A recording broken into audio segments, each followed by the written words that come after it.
আমি আসলে আমাদের এই অপারেশনের শুরুতেই আমি একটু ধন্যবাদ জ্ঞাপন করতে চাই আমাদের ফায়ার সার্ভিস এবং সিভিল ডিফেন্সের সাথে আপনারা সবসময় ছিলেন, আছেন এবং থাকবেন।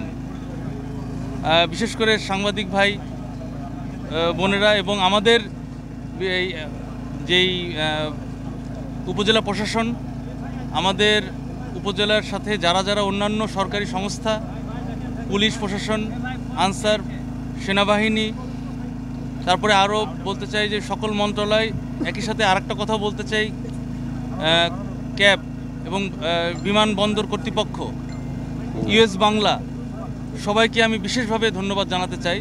আমাদের সকল ইমার্জেন্সি অপারেশনে আমাদের সবাই সবসময় সর্বাত্মকভাবে আপনারা সহযোগিতা করেন এবং আপনারা সবসময় আমাদের সাথে থাকেন।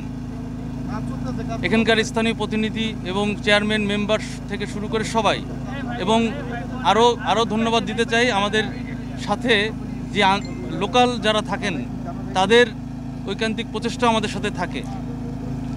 আসলে আলাদা আলাদা করে ধন্যবাদ দিয়ে শেষ করা যাবে না।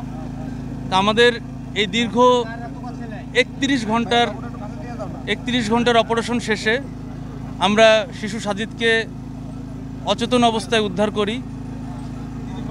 আমরা আসলে কিছুটা বাচ্চার নিথর দেহটা ধরার পরে আমরা একটু ইমোশনাল হয়ে গিয়েছিলাম কিছুক্ষণের জন্য। তারপরেও আমরা চেষ্টা করেছি দ্রুত হসপিটালে প্রেরণ করার। আমরা কিছুক্ষণ আগে জানতে পারলাম তাকে মৃত ঘোষণা করা হয়েছে। ইন্না লিল্লাহি ওয়া ইন্না ইলাইহি রাজিউন।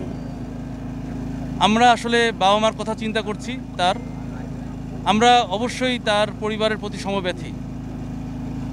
তা যেটা বলছিলাম যে অপারেশনটা আসলে কোনো সিস্টেমেটিক কোনো অপারেশন নয়।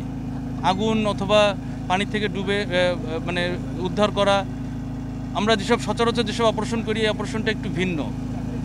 এখানে অনেক চ্যালেঞ্জ ছিল, অনেক সমস্যা ছিল এবং সকল সীমাবদ্ধতার মধ্যে দিয়ে আমরা একযোগে কাজ করেছি। বিশেষ করে ইউনো সাহেবকে আমি ধন্যবাদ দিব আমাদের প্রত্যেকটা মুহূর্তে সর্বাত্মকভাবে সহযোগিতা করার জন্য, এবং অন্যান্য তার সাথে সংশ্লিষ্ট সকল সংস্থা সবসময় সাথে ছিলেন।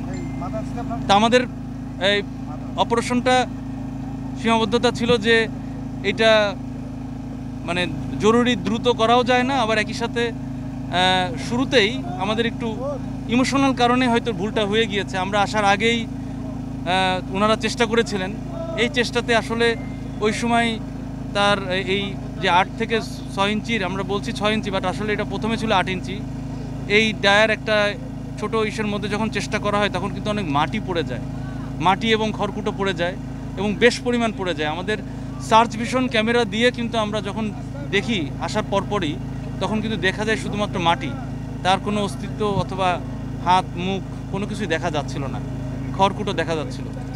তখনই আমরা আসলে ভয় পেয়ে যাই। তারপরেও আমরা চেষ্টা করি যে আমরা মনে ধরেই নিই যে সার্ভাইভেলিটি ঠিক রেখে যেন আমরা কাজ করি।